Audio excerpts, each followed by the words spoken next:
very difficult to understand how the government of DRC could accept to sign this deal, apart from imagining there was a gun pointed to their head, as the deal entails an obvious loss of sovereignty. It's like hearing Netanyahu saying that Israel is not committing war crimes in Gaza. And one question, and that really kind of like bugged my mind, is the role given to Rwanda in all this. It has been much in the headlines as it's involved these billionaires such as Bill Gates, Jeff Bezos, Sam Altman, who is behind ChatGPT, Michael Bloomberg, and others.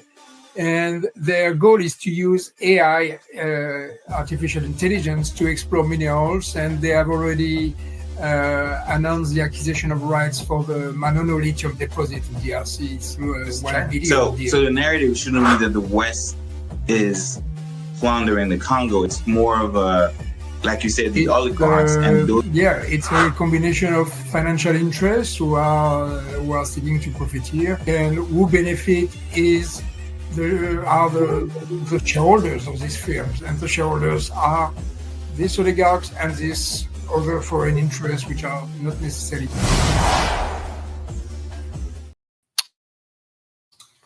Happy Saturday, everyone! Glad to be here. Welcome to Congo Unfiltered. If you thought we were not going to meet this week, you were wrong. So today is a very special and important date or day for the Congolese people, including myself. And today's special, it's focused on Genocost. It's the Genocost special edition. And I'm your host, like always, Gaëtan Dauphin Nzou. So during this special, we are going to dive into the most controversial and underreported development in Central Africa, the so-called peace deal brokered between by the U.S., the United States, between the DRC and Rwanda. And I had the honor to sit down yesterday, actually, and record with the director for policy for Oakland Institute. And we sat down and had a really honest conversation regarding the Congo. And I had decided, the team had decided that we were gonna post it today because it's also August 2nd. It is in the context, still talking about Congo in an unfiltered way, but also because we also wanted to commemorate together with the Congolese people, because Friends of the Congo is an organization that has a mission to first and foremost be an ally for the Congo, to be that place where people from all nationalities can come together, organize for the Congo, amplify the voices of the Congolese people. And August 2nd has been used for 12 years now as a date to commemorate what we call Genocost, genocide for economic gain. I'm not gonna say much before talking, showing that interview. I want to first kind of like give a context of what Genocost is, and there was a really nice video that was actually prepared, and we are going to show that. So just give me a second.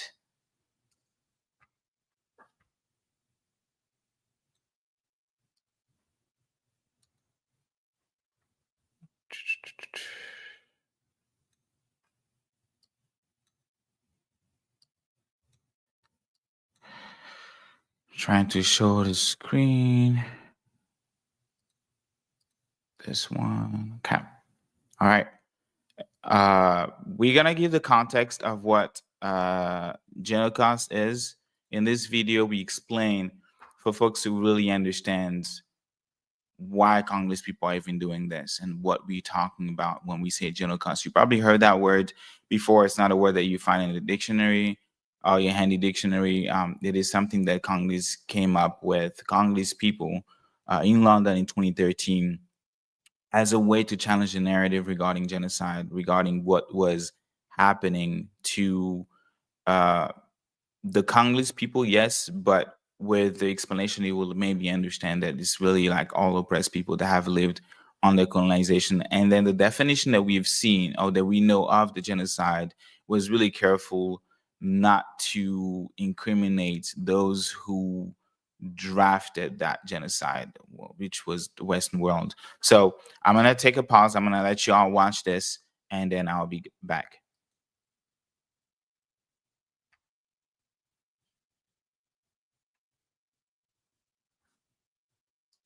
What is the Genocost? Genocost is an initiative from the Congolese Action Youth Platform. This campaign aims to have the 2nd of August recognized as a commemoration day for the Congolese genocide. What does Genocost mean? Genocost means genocide for economical gains. The word is a combination of genocide and cost. CAYP have chosen this term to explain the economic roots of the genocide in DRC, the systematic rape of Congolese women and children, the ongoing mass killing of civilians and other atrocities committed against the population in eastern Congo for the exploitation of natural resources constitute a crime of genocide. What is the story? During the colonial reign of King Leopold II, around 13 million Congolese were killed as a result of the brutal exploitation of rubber and other natural resources. Yet, only few Congolese are aware of this part of history. It has been carefully replaced by the tales of a builder king, an heroic figure. Over a century later, history is repeating itself. Millions of Congolese are killed once again for the exploitation of coltan, gold, and other minerals. But despite information being available on the internet, very little is known about this conflict. Why a Memorial Day? Setting a memorial during a conflict is unconventional. But Congo's current situation calls for an unconventional solution. If nothing is done to draw lessons from these tragedies, very few will remember the millions killed in Congo, not even most Congolese. Setting a Memorial Day is an important part of our campaign as it ensures that the history of the current conflict is never forgotten.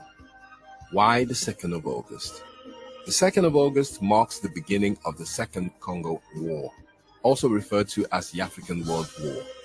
It was the beginning of the deadliest conflict since World War II. Through this 2nd August initiative, CAYP aims to empower all Congolese to recognize the genocide, commemorate the lives lost, and actively work on solutions to bring lasting peace in Congo.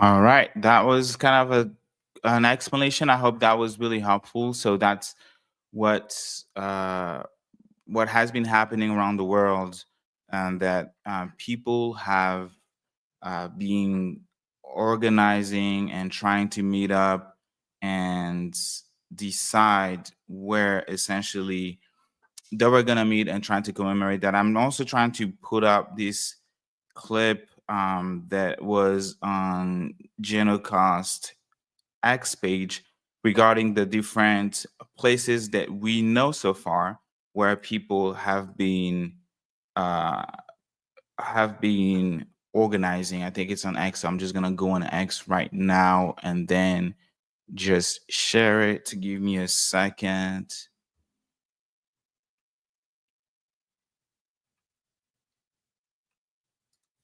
So very, very powerful when you think about really, and that was an kind of like a discussion that we keep having. Decided it's very empowering when folks, particular folks in the heart of Africa, in Africa, trying to challenge the narrative, because we see what's happening around the world, what happened in the past in other countries, and how they were able to get that recognition of being of that the genocide really happened in that country, and that the world needs to remember.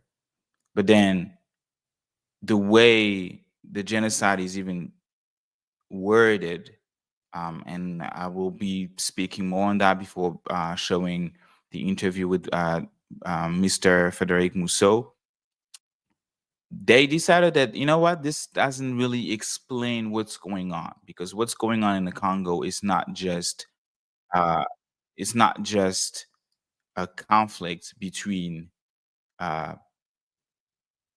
like ethnic groups, because that's usually how things are being portrayed in the Congo. That the war in the Congo isn't ethnic groups; it's people from different tribes that don't get along.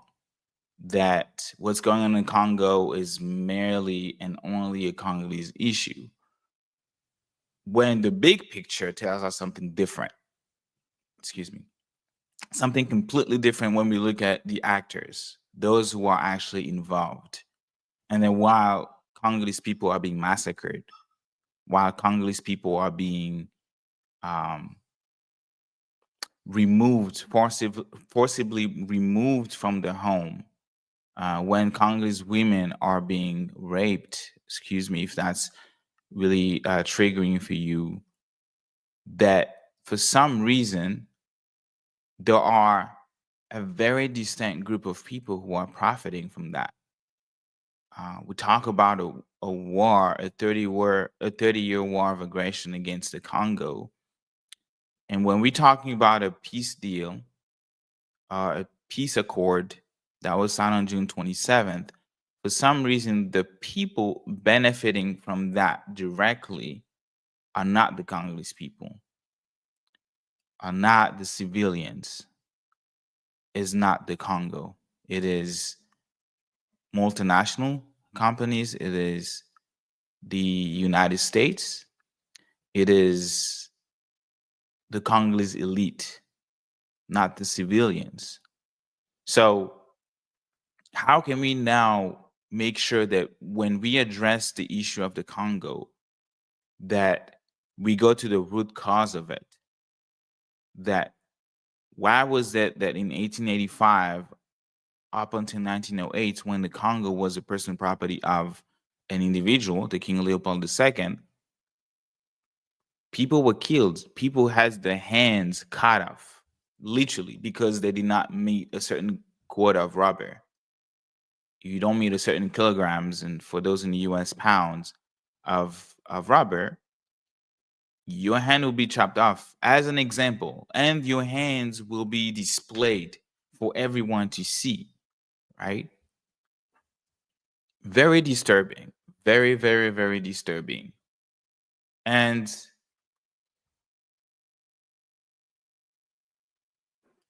very disturbing because when you also look at what the definition of genocide, it is very, very carefully worded.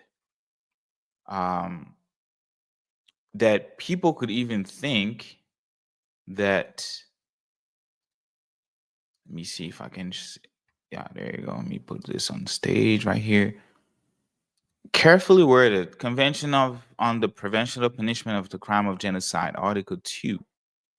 In the present convention, genocide means any of the following acts committed with intent to destroy in whole or in part a national, ethnical, racial, or religious groups as such. So you need only one of these five for it to be called a genocide with intent. The killing members of that group. And in the case of the Congo, it is a national group, the Congolese people. Causing serious bodily or mental harm to member of the group. Cutting the hands of thousands and millions of people who didn't meet the quota of rubber. Trying to create that psychological trauma so that you can control them, so that they can do what you are telling them to do, because there are consequences if they don't. And that was just between that period of 1885 and 1908, right? Deliberately inflicting on the group conditions of life calculated to bring about its physical destruction and whole or in part. I really encourage people to go out and search for Dr. Denis Mukwege, 2018 Nobel Peace Prize. He has been working tirelessly for justice, fixing the bodies mostly of women who were raped. And he brought up this very interesting concept of rape being used as a weapon of war, that you can't convince men to leave their lands by force, because they too organize, they too can get violent. So you attack the most vulnerable, you attack the women, the wives, you rape them, sometimes in front of them, so that you can break manhood, you can break that society of a man who was unable to protect his kids, as a man who was not able to protect the wives. You just broke the entire society. You broke the family. The man will never be able to look at his wife the same way. The wife will never be able to look at the man the same way. The society will never be able to look at themselves the same way, at itself the same way, because the society failed to protect the people. The man failed to protect his wife. And they don't just rape them. And that's why I'm really encouraging people to go out there and Google, check the work of Dr. Denis Mukwege. Even his speech when he was accepting his Nobel Peace Prize in 2018, he's describing the women that he raped, that were raped. So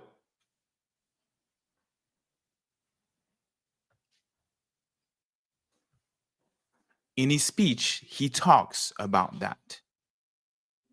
He talks about how that atrocity, that act of rape itself, right, was done sometimes in a way to even prevent the woman to ever reproduce again, to ever give birth. And then the fifth point is forcibly transferring children of the group, so the Congolese group, to another group. And I've been showing for the past weeks this human rights report on M23, which is essentially Rwanda's, how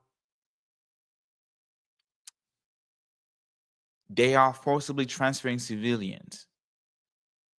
And it's very important for me to also say that with the help of HCR, the UN institution in charge of refugees. I'm not sure in English how we say it, but in French is Au Commissariat des Nations Unies pour les Réfugiés. I'm not sure in English what that would stand for. But that's these, the UNC, the UN Refugee Agency, UN Refugee Agency. I don't even know how to say it in English, but United Nations High Commissioners for Refugees. There you go. Au Commissariat des Nations Unies pour les Réfugiés. So that's what Human Rights Watch tells us. So if we go back to this definition that young Congolese people in 2013 said that nobody can tell them that Congo does not meet any of these 5 criteria, because yes, that's probably what attorneys and lawyers will have the task to demonstrate when it comes to the situation in Gaza and Palestine and Israel, the intent. But we have also in this very show provided receipt of the intent to map out a different Congo, destroy Congolese people, take their resources, because in 2008, Antonio Guterres, who was at the time still at the UN, forgot his role within the UN, but in 2008, and that was reported in the Financial Times, he said that the international community is systematically plundering the Congo. Systematically, that's what he said. He said that we are all guilty of systematically plundering the Congo. He didn't say the US is plundering the Congo. He didn't say France is plundering the Congo. He didn't say Rwanda is plundering the Congo. He didn't say Uganda is plundering the Congo. He said we, the international community as a whole, have failed Congolese people. As a matter of fact, we have participated in plundering that country. So no one can tell us 12 years later that Congo are commemorating and continue to call for justice, that none of these apply to them. And something that the spokesperson of Congo's Action Youth platform in this very show said, he said that if we look at how, if we look at Genocost, right, that the very first Genocost in modern history, right, it actually was done by the West in what is now known historically as colonization. It is the first time in history that people will move, modern history, that want to go way back, right, that people will move to different lands. People will move to different continents for the sole purpose of exploiting. And in that process of exploiting, they will decimate the population there. They will kill the population there. They will rape the population there. That's what he said. And I'm like, that's right. And we have never been able to face that as society, as people. This new concept that will also hold the same people who most likely come up with this idea of punishing the genocide that was happening in the Middle East and in Europe as well, when Jewish actually was in Europe, when the Jewish people were being killed. But that was also done in a way that it will not incriminate what the German people did to African in Namibia, what the British did to Kenyans, what the French did to Algerians, what the Belgian did to Congolese people, right? So a very good way to kind of like legally challenge that. And we need to wake up and realize that what's happening in the Congo has happened to any people in the world that is oppressed because of the resources, because of the lands. So I am going to show where in the world so far, right, that these commemoration happen. Very moved. Every year we need to, it seems like we are continuing to expand our reach in where Congo or even allies can join us and commemorate Genocost and organize. Because before taking this into a legal arena, we first need to understand what it is and why it's happening in the Congo. If you are understanding why it's happening in the Congo, you will understand why it's happening to the Palestinian, why it's happening to Haitians in Haiti, why it's happening to many other places currently, right? So I'm going to play this.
I'm on mute. So sorry, I'm on mute. I was on mute. I was saying that this is very powerful because there are some of the countries that already came repeat themselves in the sense that, for example, Brazil, that we saw Brazil last year, but like places like Ireland, right? People organized, people came together, and in the U.S. as well. And from what we know, that what we organized as the Congolese Action Youth Platform, campaigning Genocost for 12 years now. And then in Washington State, for example, there are 2 locations. And the one that really kind of like struck me was the one in Bellevue College, the Congolese Association, Congolese Student Association, decided to also organize something on a campus, right?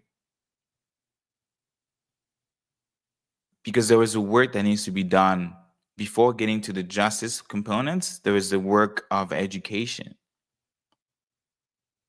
And like it was explained at the beginning of the video, there is, yeah, thank you, A. Yeah, I figured there was no sound. At the beginning of the video of explaining what Genocost was, it's something that needs to be first and foremost collectively done by the Congolese people. And we were really moved in 2023 when the Congolese government decided to take over. They're not necessarily doing it in the way that we would like them to do, or the way that those who came up with this ideal of getting Congolese people justice wanted to. And to us, it seems like they are hijacking that. But I had a space today that I hosted. I was really humbled to host a space today by, and we had a guest, very important person. He has been doing a really great work regarding the Congo, the work of the Congo. And he said something that Papa Sly, Sylvestre Mido, our spokesperson, consistently tells us, that what we wanted to do was to create this, bring this to existence so that the Congolese government will take over. Because when you look at how the genocide of the Jewish people was even recognized, there was the participation of the government at that time, who voted a law to make sure that that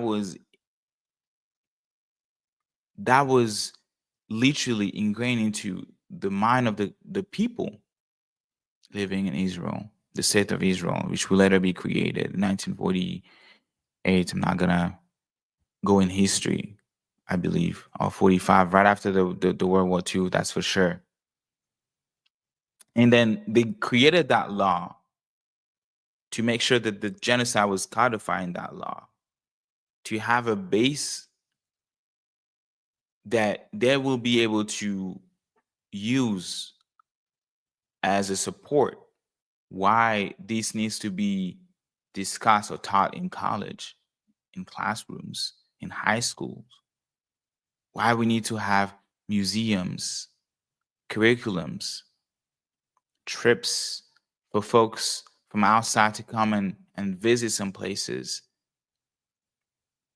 That's what's missing right now. Not because there aren't Congolese people talking enough, but it's because there isn't a leadership competence to do that, having that has the will to do it. But they're doing something. And then for us, the fact that they are doing something, it means that they too can no longer recognize or deny that what's happening in the Congo, what has been happening to Congolese people, is an issue that they should support.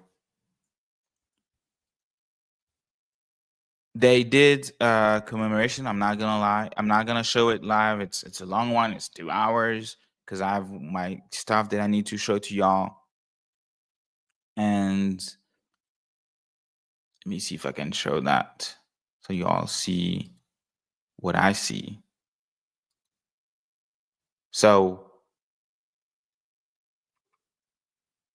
2.6, they did their own thing. They have their own logo. Still the word Genocost is there, but that's their own logo. It's not a big deal for us. They did it the way they wanted to do it so that they can, you know, that's just me speculating, but it's Congo Unfiltered. They can continue to steal because I said that those who are stealing from the Congolese people are the international community, is the international community. And the Congolese government, the elites, is part of that community. And they created a law and they put in, I think, chapter 28 or article 28. I'm sorry, article 28, Genocost, without really defining what Genocost is, without first creating a law regarding Genocost. And then they put somewhere in that article that 15% of the revenues from the mines, because Congo's wealth is first the mines, 15% of it, or maybe it's 11%, what goes to one or two institutions, but I know for a fact one, FONAHEV. But they put that institution under the supervision of the First Lady, not the parliaments like it's supposed to be done, but the First Lady. So the wife of the president. So something that I always challenge people who seems to be okay with that way. Who controls the FONAHEV? Who controls that institution? Who can tell that institution that they're not doing what they're supposed to do? Nobody, right? Because there isn't a system in place when you say that you are a democracy and the parliament is the heart of that democracy, because the people there are supposed to be directly elected by the people, not the wife of the president. And those people can then review, sanction, and provide recommendations. But that's not the case. So we wrote a recommendation, a list of recommendations to the governments, to the Congolese governments, to the President Tshisekedi. And we ask for many things, including that we need a law. That parliament needs to vote a law that will codify and recognize that the Genocost is something that exists, and we define it.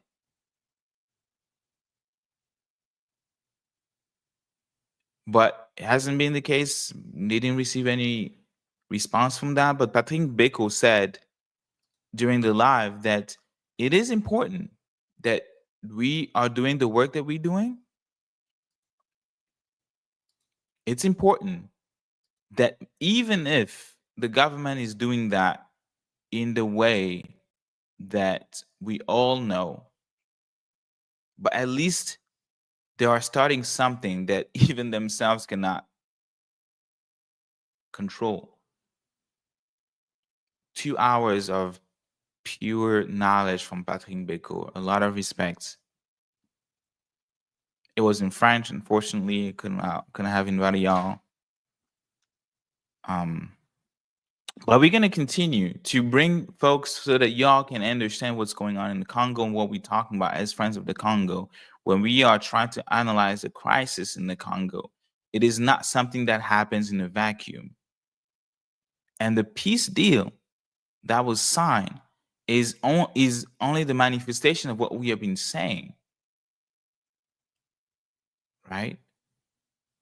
So when, let me see if I can find that. So when you have people who sign documents, who sign peace accord, and you don't see peace,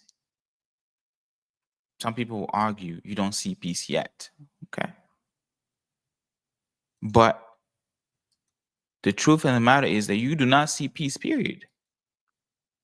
But you see people who are still effective immediately benefiting from that, directly benefiting from that, indirectly, even those that have nothing to do with the conflicts, benefiting from that, right? Like, I understand the needs for the US interest.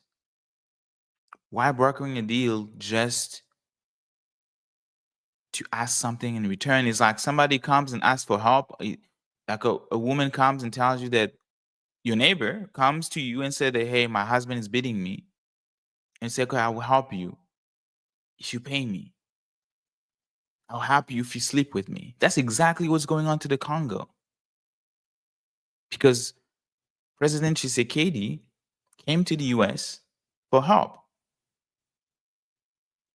Maybe the intention was not the same, as some would argue, that he probably, most likely, and I will also lean toward that he just wanted to focus on him and not lose power.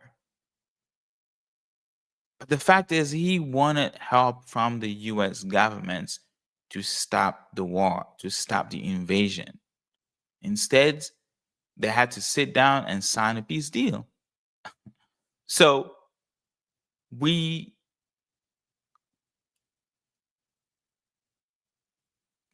have to talk about that peace deal then, right? About how that peace deal is framed, really not to help the Congolese people. And we have argued that. We have argued in this very show. And then when I heard, or when I read this report or this article, this piece beautifully explaining who will profit from Trump's DRC Rwanda peace deal. A closer look at the billionaires and corporations poised to cash in on the agreements. And that was done by Oakland Institute. Salute to y'all for doing that amazing job, digging into that peace deal. And I'm giving the context of this report because you will be able to then understand clearly what is being said in that amazing interview that I did with Frédéric Mousseau, the policy director of Oakland Institute.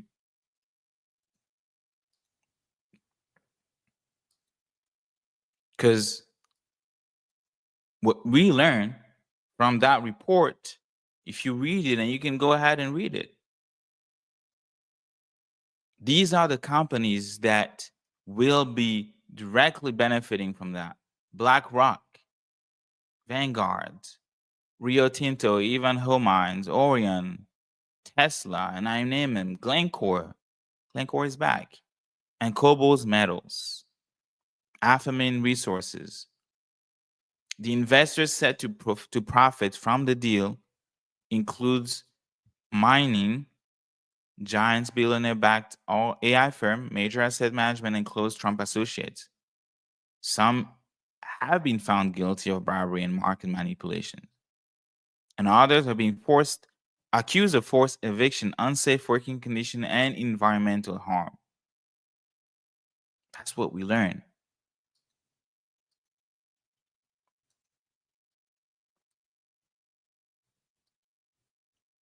Profit of peace exposes how, instead of securing lasting peace, the U.S. broker deal will further enrich billionaires and Western mining firms with dubious records around human rights violations, environmental damages, and financial crimes.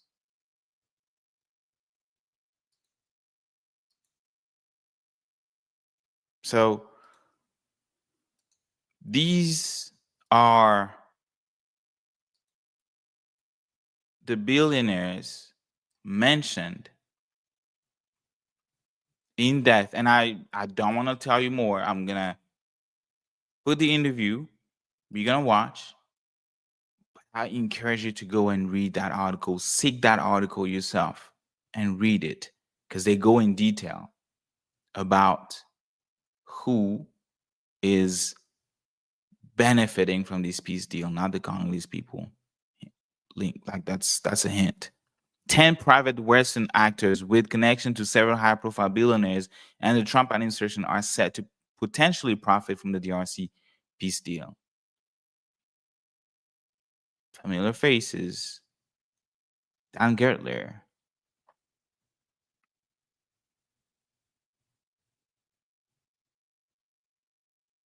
Elon Musk, Bill Gates, Eric Prince, I see on the picture.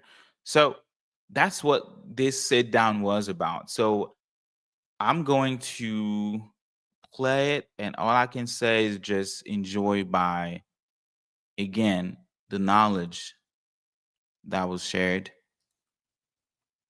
So let's watch this.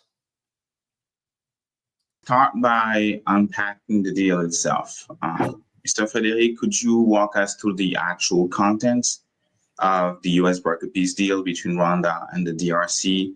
What was agreed upon, and both publicly and even behind closed door? Sure. So the peace deal does put on paper some important commitments through 9 main clauses. This includes the respect of the territorial integrity of both countries, the cessation of hostilities, the end of support to armed groups, support to disarmament and disengagement of armed groups, the establishment of joint security coordination mechanisms.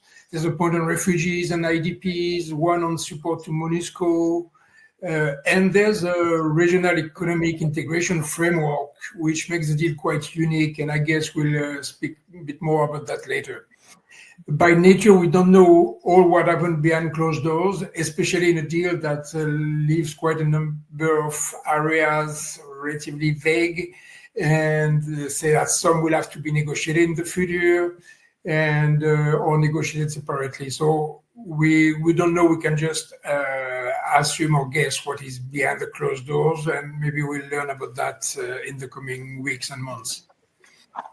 Thank you about that. And in the article published actually by Oakland Institute, and that's the reason why we're doing this conversation, the peace deal is mentioned kind of like in a quotation mark. So why do you say that? What does it really represent to put deal in a quotation mark? Like, does the Oakland Institute and yourself, you guys don't believe that that's a deal that will lead to peace? The thing is, Donald Trump's claim right away that the deal was giving the US a lot of mineral rights over the Congo.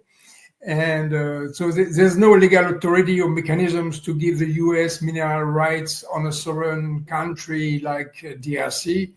But we can assume this deal and what these claims of mining rights refer to US companies who would somehow benefit from the deal. And these companies or these interests are mentioned in the agreement under this section on the regional economic integration framework. So what we see in the deal is that the countries agree to launch within 3 months such a framework that would be separate, in a separate agreement. And the goal of this framework would be to expand foreign trade and investment for the extraction of critical minerals. And that's why we have quotation marks. It's not the regular peace deal we might see in other places. It's a peace deal which has a specific clause on this extraction of critical minerals from the DRC.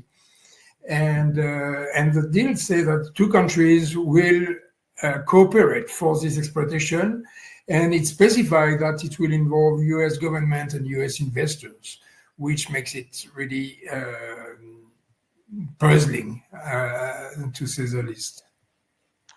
According to you, do you think there was any, or according to you and the information that you have in your possession, do you think there is any, in any way or shape or form, that the Congolese civil society was consulted, or even regional actors, or was this a purely foreign-led negotiation, with the US at the head?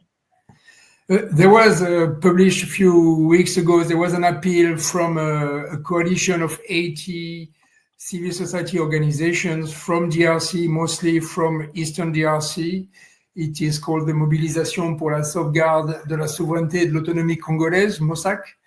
And they alerted about a number of critical shortcomings in the agreement. And their concern, the first concern, was the lack of involvement of Congolese civil society in the discussion and negotiation of the agreement.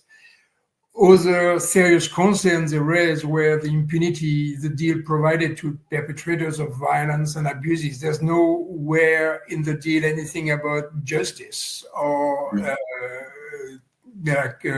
making the perpetrators accountable.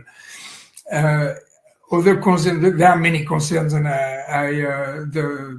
this appeal by these CSOs is mentioned in our report, and there's a link to it in our report. It's both in French and English. They have other concerns, such as the fact that the deal was forced upon the government of DRC and may not benefit the country and its people.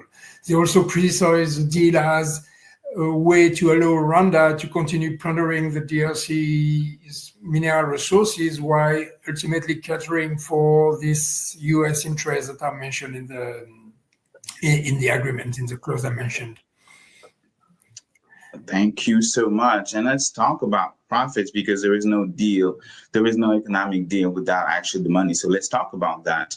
In your reports, you name several powerful actors and billionaires and businessmen, and Elon Musk, Bill Gates, Eric Prince, and others as beneficiaries of this particular deal signed between the DR Congo and the government of Rwanda. How are these billionaires and corporations tied to what's happening in Eastern Congo? I guess, can you walk us through each of these billionaires that were mentioned in the report?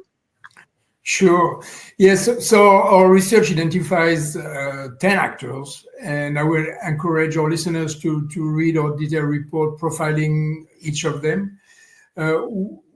It's interesting. What we found is a mixed bag of old-fashioned mining corporations like Rio Tinto or Glencore, we have seen for decades involved in mining around the world and in DRC.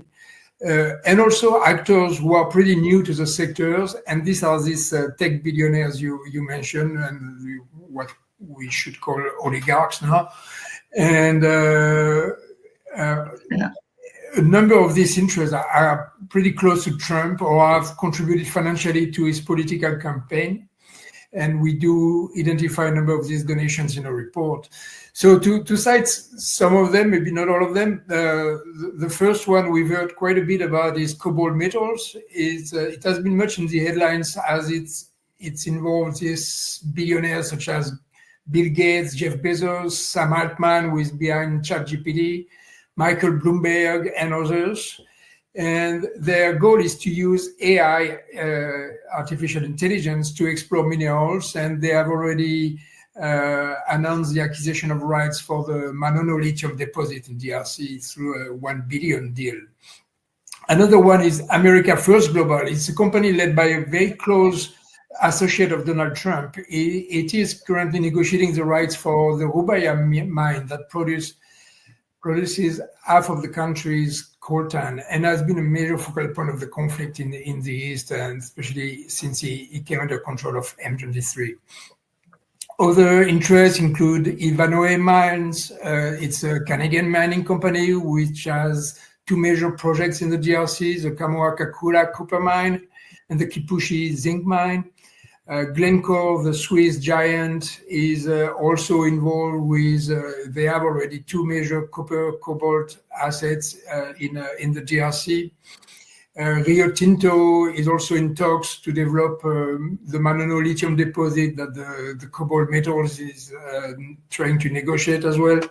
So we see each of these corporations, of these firms, has their eyes on certain mines, specific mines they are currently negotiating, or they have negotiated, or they are operating. So there are different stages, but we can already identify all of these actors could benefit from the deal. Why are U.S. tech and mining companies even involved in the region in the first place? What exactly are they after? We know the DRC is rich with mineral reserves worth, the number is what, $24 trillion. 24 trillion. Mm-hmm. Yeah, and it produces 70% of the world's cobalt. It has large reserves of several critical minerals such as coltan that is used in all kind of technology. So these actors are just keen to take a share of these reserves, especially since China has been holding the lion's share of the mining interest and exploitation in the country.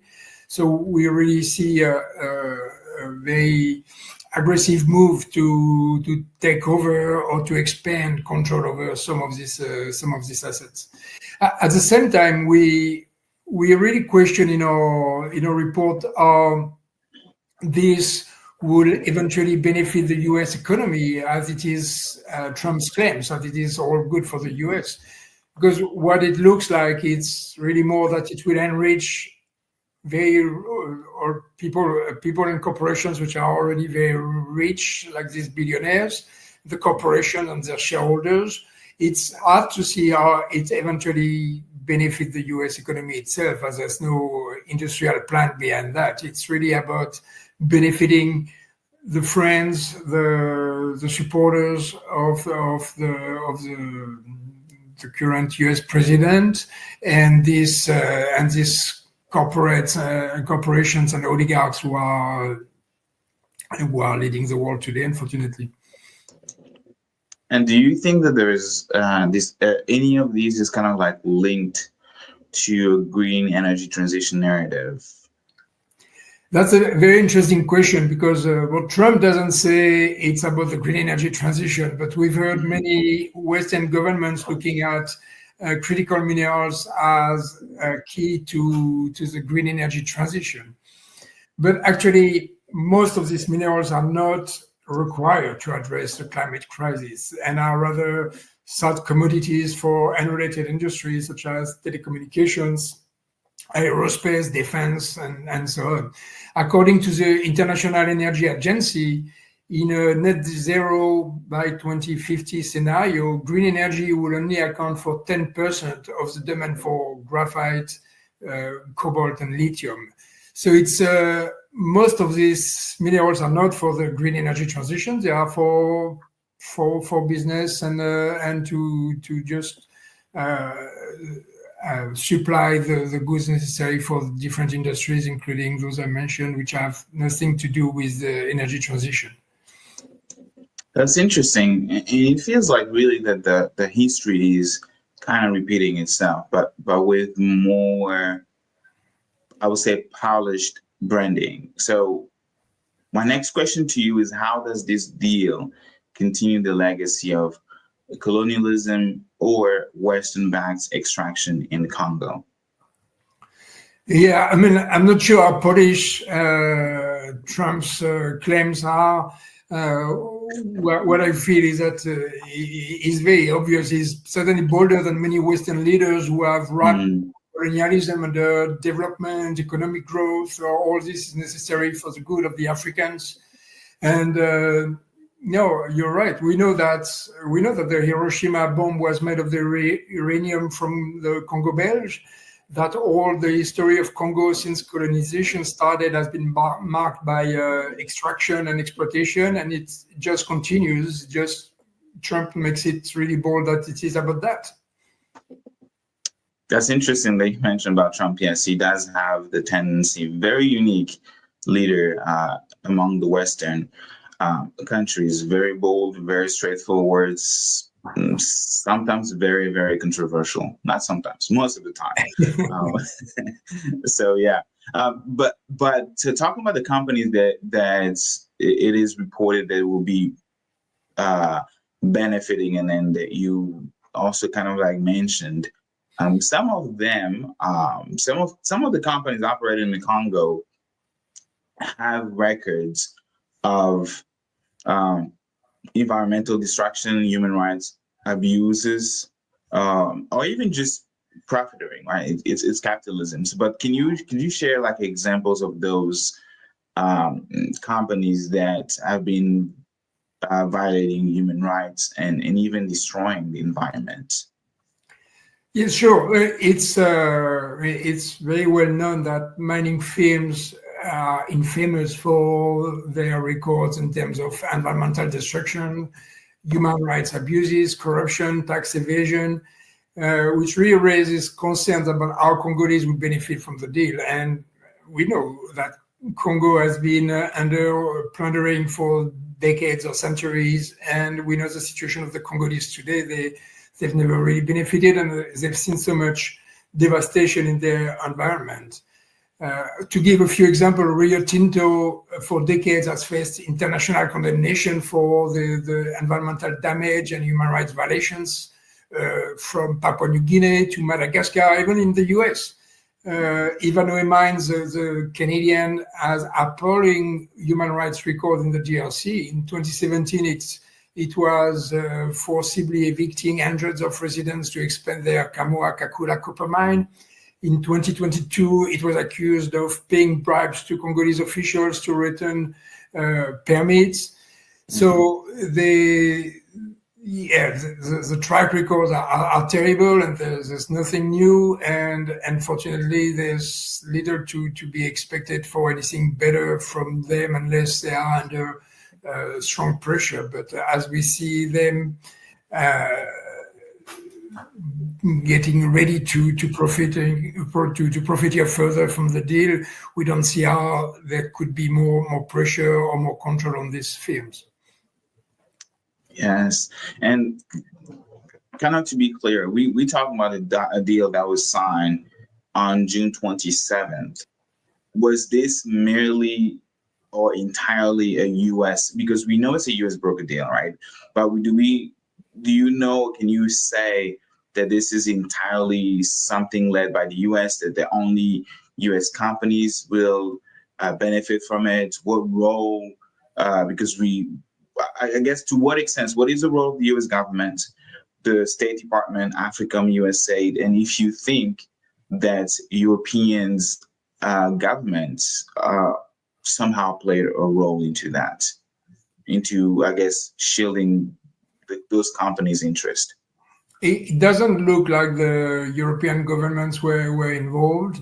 Clearly, Qatar has been a key player, and he remains a key player. And we do see it's very interesting because we see these oligarchs and corporations, but we do see also among their shareholders or number of interests who are not US. We see, for instance, some of the main shareholders of the mining companies are actually Chinese, which is interesting because the US say, oh, we need to compete against China. But actually, some of these firms are already partly controlled by China. Some are controlled by, and partly as shareholders, by countries from the Gulf, like Qatar, like the UAE.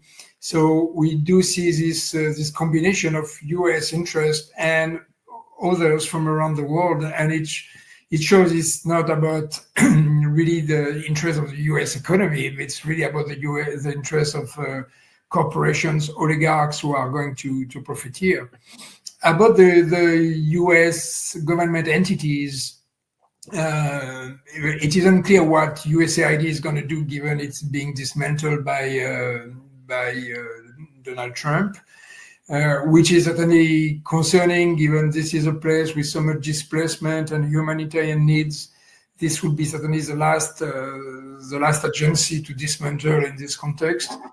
The role of the others, like the State Department or AFRICOM, seem to be all dedicated to serve the US corporate interest. And this is really what Trump says and what the US government has been saying, that this is about serving US corporate interest. So just to make sure that I actually heard you correctly, because some of the narrative that we keep hearing, even on the end of the U.S. government, is that China is taking over and they are controlling most mining in the Congo, and therefore the U.S. trying to find its way in. But what you're telling us right now today is that the U.S. is a shareholder just like China. Like, it's like they are kind of like working behind the scene together. Is that what I'm trying to get? Like, if you can clarify. Yes, exactly. If you look at some of the largest mining companies, they have shareholders, including the big US asset managers like BlackRock and others. But you find also the government of China as main shareholders of at least 2 or 3 of these firms we've mentioned, as well as sovereign funds from several Gulf countries. So you do see this combination of interests together, and it does question the allegation that this is all about supporting the U.S. economy versus China. So the narrative shouldn't be that the West is plundering the Congo. It's more of a, like you said, the oligarchs, and those oligarchs are from all nationalities, I would say, like not just the West, but also from the Oriental part, like China. That would be a correct way to phrase it. China and Gulf countries, it's a combination of financial interests who are seeking to profit here, and it's hard to see because Trump has not put forward any industrial plan to process or expand production in the US. It's all about these oligarchs and corporations, and there's no guarantee that once they have control over certain mines, they will bring the minerals to the US for production in the US. Once they are exploiting the mines, it is on the global markets, and on the global markets they can sell to whoever, and who benefit are the shareholders of these firms, and the shareholders are these oligarchs and these other foreign interests, which are not necessarily US. So the exploitation won't even create jobs for Americans. That's essentially what you're saying, that deal that will bring and Trump said himself, a lot of money in terms of minerals and also the end products that they need for minerals, but they not that this deal in particular that is I guess from on the Congolese perspective, selling Congolese minerals, selling Congolese land will not create any job in America. I can't say it won't create any job. What I'm saying is there's nothing on the table today that will show that any job will be created, and there's no plan in place for that. So it certainly will benefit those taking control of the mines, the shareholders. And as we know, especially in this mining industry, it is really the firms, the oligarchs, and their shareholders who benefit from this, like these international markets for minerals are not dedicated to any specific country. It's global markets, and those exploiting and selling are those making the profit. That makes sense. Thanks for clarifying that. And I want to bring it back to the Congolese people, because there is no exploitation, there is no plundering, especially in the context of war, without talking about who this is impacting first. So the Congolese people, particularly those in Eastern DRC. So what does this deal mean to the communities directly affected by the conflict in terms of, I guess, displacement, violence, and even land access? Well, as you said, the deal is pretty fresh, but so far we haven't seen much good happening. The fighting continues. There have been massacres in the previous days and weeks in different parts of Eastern Congo.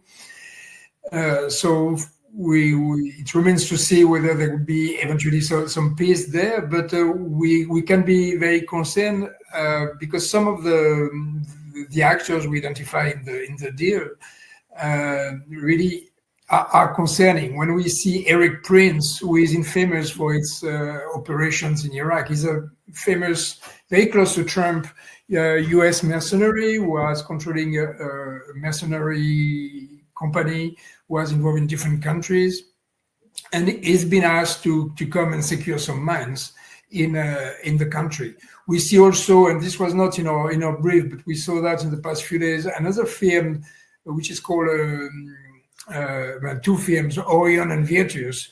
They are in talks to acquire another cobalt mine in the DRC, and this is a consortium made of former U.S. special forces, CIA, intelligence veterans. And when we see Prince, when we see these CIA special forces actors involved in securing mines, we can be concerned that their role would be just to secure mine and secure the extraction, ensure that it is safe and can be extracted in security for the companies. But it will not be about bringing peace to the country or ensuring any peacekeeping in the area. So seeing these actors involved is very concerning, as this is not the way to bring peace to a complex conflict like the one we have in DRC. And if it is just about securing the mines, we are this year securing some of the largest mines will bring peace to a country where there's so much happening, including artisanal mining, including smaller mines everywhere. So, it has to be seen, but there are very serious concerns when we see these actors getting involved. I think you're absolutely right. Like when you bring in private contractors or mercenaries, I'll actually call them, to provide security, safety in any shape or form, it means that a condition of peace could not be sustainable, because they are there because there is a conflict. So as long as the conflict continue, they will continue to make money. So how can you really go and even envision a world of eradicating militia groups, eradicating or putting an end to conflict when you know that everybody except the Congolese people seems to be beneficial. That's the thing that I really have a hard time wrapping around my head is like why we continue or why we are implementing something that we know did not work in Iraq, something that we know did not work in Afghanistan, something that we know did not work in Libya, and we implement that in the Congo. That's really something that is mind blowing to me. I'm not sure if you want to kind of comment. Yeah, but that's very obvious. And in the case of DRC, which has now like over 30 years of war, bringing peace requires so much of all kind of work and action around, first of all, around justice, around reconciliation, around bringing really economic and economic gain or dignity and safety for the people.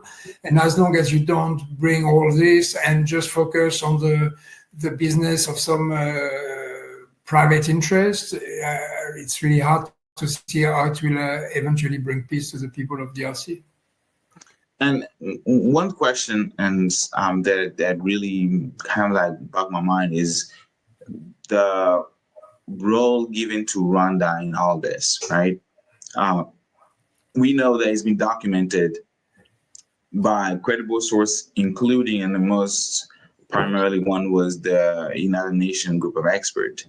And they have documented, and even Human Rights Watch, Amnesty International also released a report last month, a couple months ago, same thing as Human Rights Watch. But all these years, you mentioned 30-year war of aggression, all these years, I think all credible sources, all these organizations were on the same page in terms of the role that Rwanda has played in the conflict. But do you think that the peace deal, legitimize in any way Rwanda's growing presence and influence in Congo? And do you think that specific deal and the role given to Rwanda, just like we discussed about the role given to private military contractors, is deepening the crisis and not solving it? Yeah, I mean, it's pretty obvious, and it's quite shocking to see the disconnect. There's a huge disconnect between the text of the peace deal and what you see in the UN report, like the UN expert report you mentioned. It's really completely disconnected, and clearly it looks like it favors Rwanda in several ways. First of all, it doesn't recognize Rwanda's aggression and Rwanda's backing of the M23, leaving negotiations with the M23 outside of the agreement. It suggests that Rwanda and DRC would work together to benefit from the extraction of DRC's resources, legalizing in a way the illicit extraction of these resources that Rwanda has been involved for decades. And third, it also gives Rwanda co-responsibility over management of Congolese resources, such as national park and hydropower. So these are located within DRC, which is just, it's pretty astonishing to give so much to Rwanda. Well, Rwanda is the one really was been benefiting and profiting and stealing from DRC. And it's pretty shocking to hear Paul Kagame saying his country is not involved and not backing the M23. It's like hearing Netanyahu saying that Israel is not committing war crimes in Gaza. It's like everybody knows, and it's just a big lie that they continue to give to the rest of the world, even if it's obvious to everyone that is they are involved, and the deal in that way seems to be unbalanced and not in the interest of DRC. Yes, thank you so much. And I have a kind of a interesting question as we are concluding. So imagine that you were the president of the Congo and you have 100 million people to lead. Would you personally as the president of Congo, would you have signed that deal? Why or why not? It's really difficult to understand how the government of DRC could accept to sign this deal, apart from imagining there was a gun pointed to their head, as the deal entails an obvious loss of sovereignty. And the gun pointed to the head, it might be what was happening in the east and the fast move of the M23. A legitimate process will first be to recognize the country's sovereignty over its resources, to recognize the aggression of Rwanda, which is not there in the deal. And it should also put people and long-term peace objectives really first by ensuring there's justice and to impunity for perpetrators, whether they are individuals or states. So if I was sitting it's wonderful. I know it's an hypothetical question, but I really want to have a perspective of people from outside. Like, am I the only one who see that we have been conned? That this is like we say in French, arnaque. We have been literally, conned. I think that's the term. Yeah. Mm-hmm. Yeah. Yeah, it's. I really wonder. I've been wondering, are DRC accepted to sign this? And the only thing that can come to my mind is what has not been said to the public, and I can just try to imagine, but it's hard to understand given what we see in there and what we know of the country.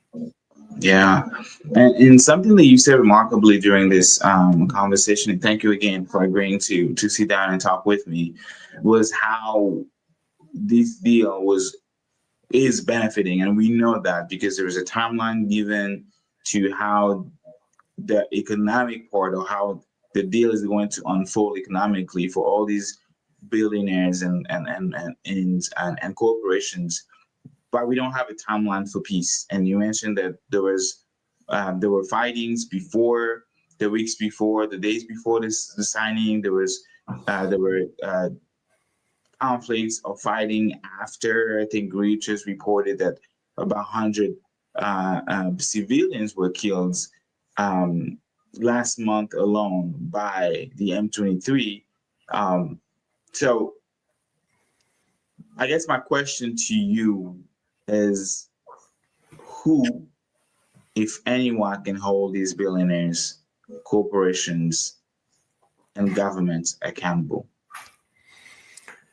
Well, that's a hard one given the power they have, which keeps growing, and we don't see even the Western so-called powerful governments seem to be unwilling or unable to stop the growing wealth and power of these oligarchs and corporations.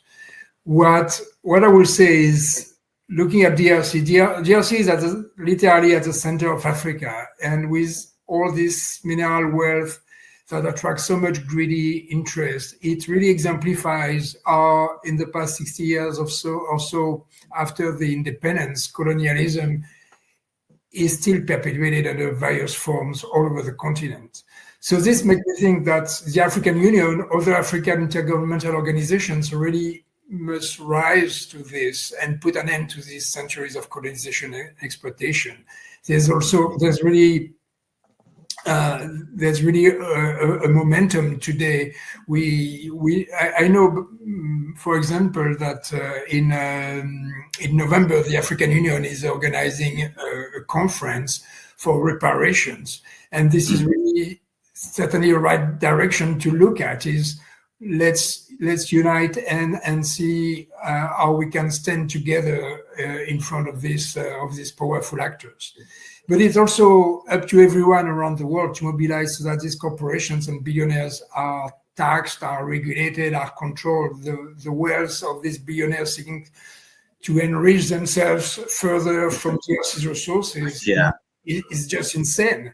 And this is not just about DRC, it's about a world dominated by oligarchs stealing from everyone else, and everyone else, whether it's in Congo, in the diaspora, the Western public must all mobilize and take action because it can't just continue this way.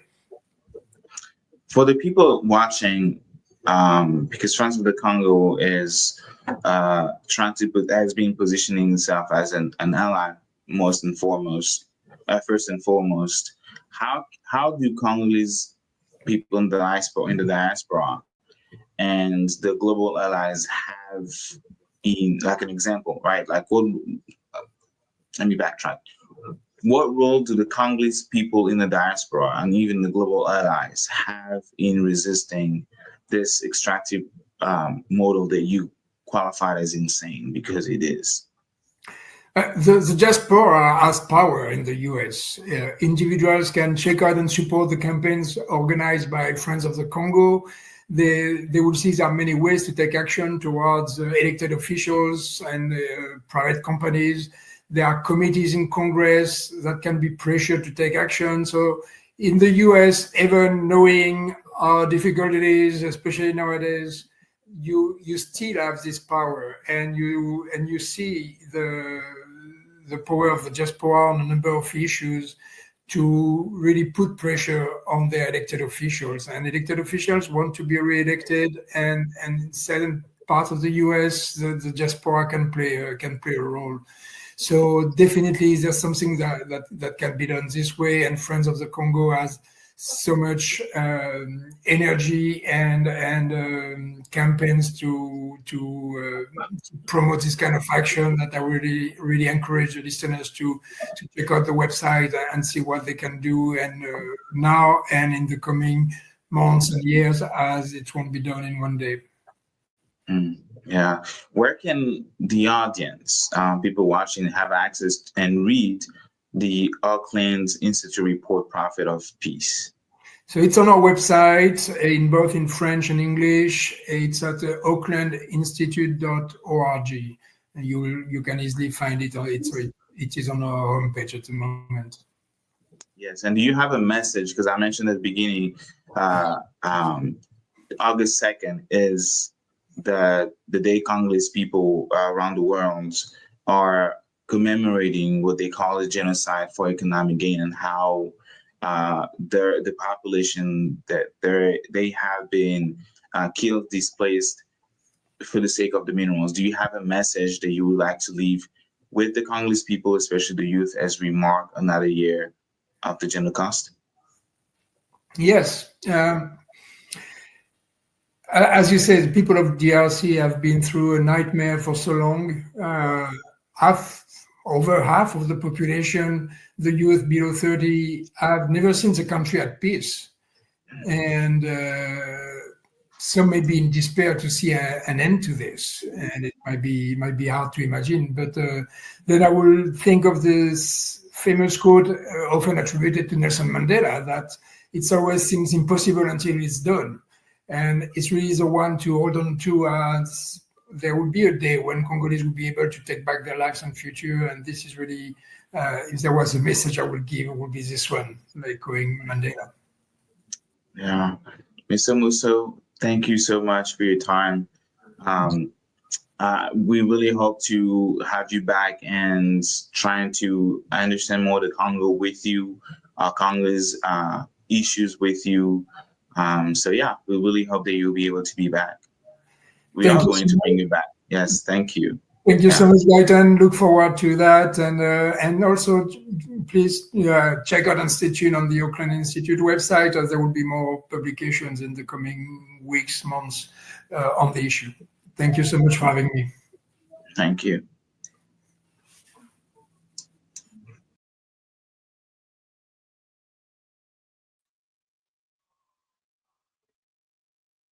So that was Frédéric Musso from the Auckland Institute. Let me see if I can share their website.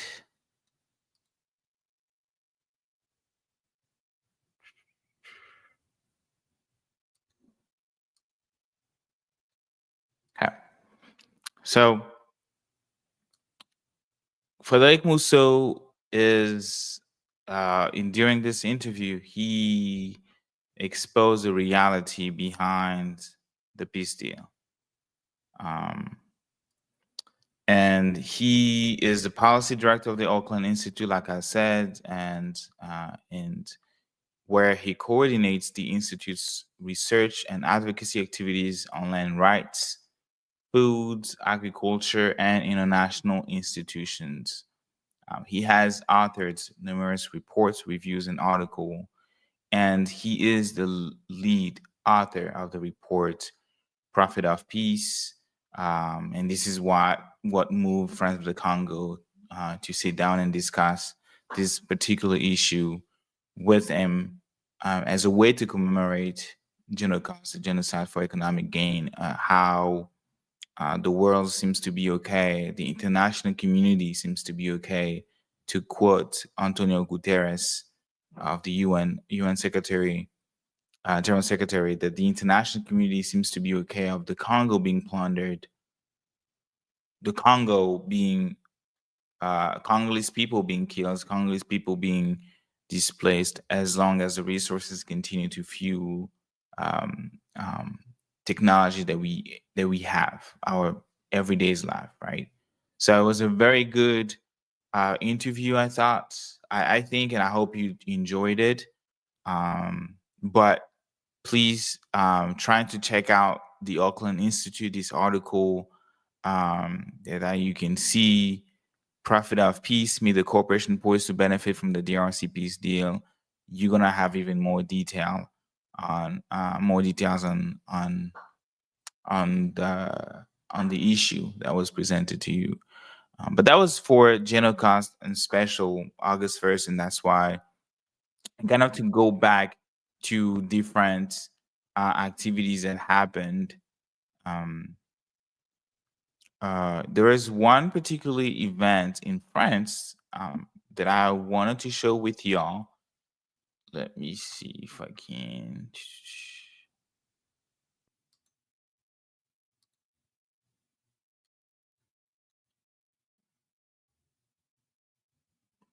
I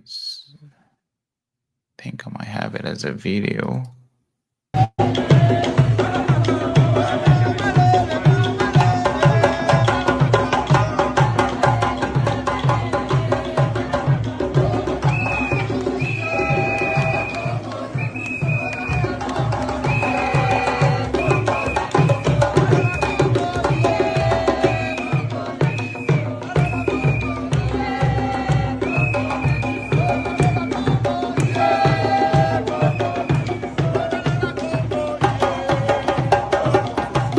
That's in France.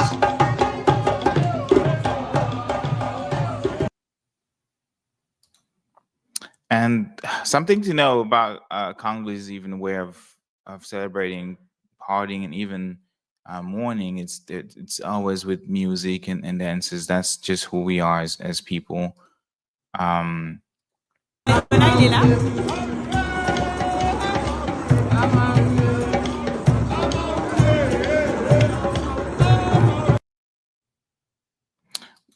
think it will be really interesting to try to bring some of the artists so that they can kind of like explain. Obviously, I'm speaking to you from Texas today, and I'm not in France, but it would be really good, I think, to bring them here and trying to have a conversation about like what they think about what, like, why they did what they did. I think there was a couple more videos to share with y'all.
All right, so bringing me on stage. Okay, that was in France, and there is, I think, one more video. I hope I'm not boring you guys. It's kind of like to show you what happened in different places, and these are the footages that I have in my possession.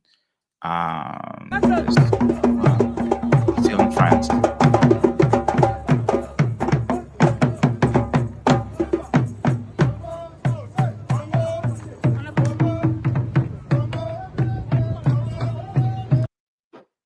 All right.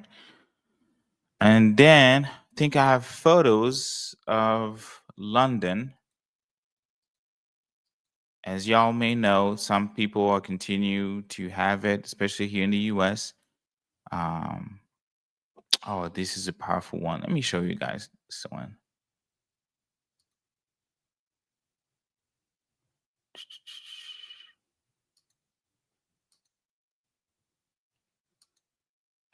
This photo is in London or in the UK. I believe it's in London with Deborah Kayembe, Maman Deborah Kayembe, Congolese activist.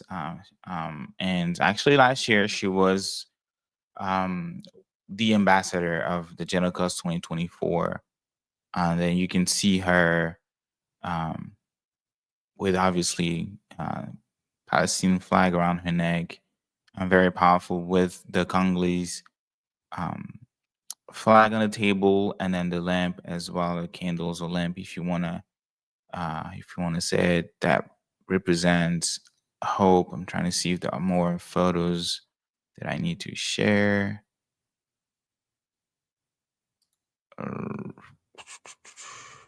No.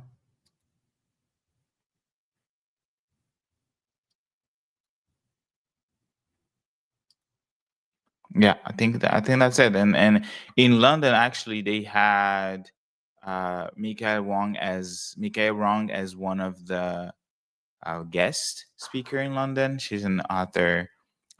Really hope I could also bring her on the show to tell us more. But this was Genocost 2025, y'all. And we do know that the work that folks have been doing, organizing, amplifying, and even speaking up, right? Like Fadel Musso just speaking up about what he sees and giving his perspective is resistance. And this work that we're doing is not just about Congo. Like I talked at the beginning about the justice part of it, or the def when you look at the definition of genocide, and the Genocost is something that concerns not just the Congo. So yes, it's not just about a Congo, it's about really global justice and the sovereignty of nations that are being invaded for many reasons, for lands purposes, for resources, right? And the rights of indigenous people to control their own lands and destiny. It is not just about the Congo. So I hope you found this special episode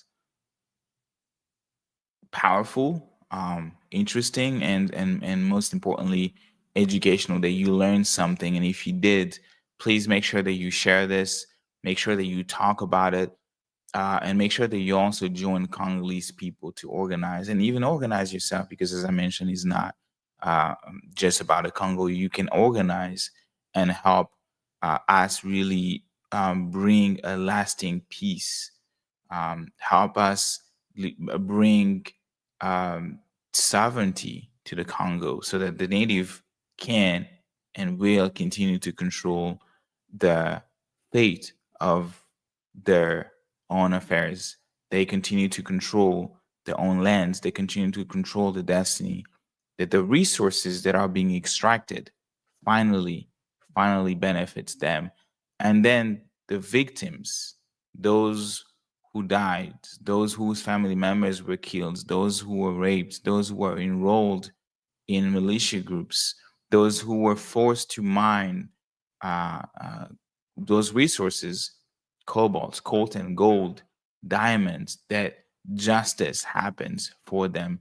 So until then, I will say I will see y'all next week. This has been Congo Unfiltered. Genocost Spatial with Frédéric Mousseau, and trying to show you every piece of things that have been happening around the world regarding this event. So hope you appreciate it, and I will see you guys back next week. So yes, we are going to post the link as soon as those videos are being uploaded into the Genocost website. Let me see if I can pull that Genocost website really quick.